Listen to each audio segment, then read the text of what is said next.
Dear devotees, Hare Krishna.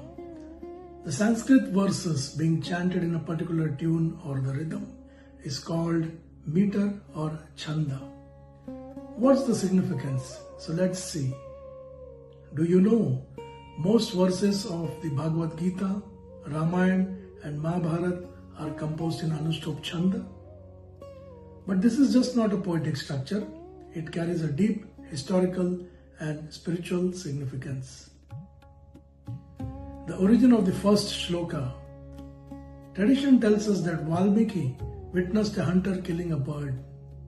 Overwhelmed with grief, shoka, he uttered a verse. That moment gave birth to the first shloka in Anushtup Chanda. So from shoka, grief, came shloka, divine poetry.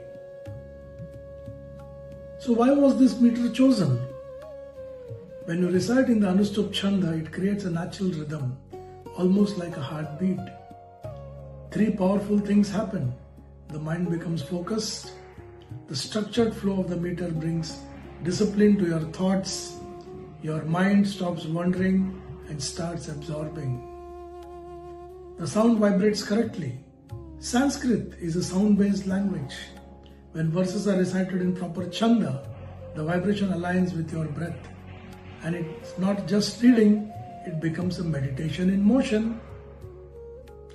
Third, the meaning reveals itself naturally. When the rhythm is correct, pronunciations fall in the right place, and suddenly the verse is not just heard, but it's understood and felt. This is why the great acharyas insisted, don't just read the verse, recite it properly. So the next time when you chant a verse from the Gita, don't rush. Remember, you're not just repeating the words.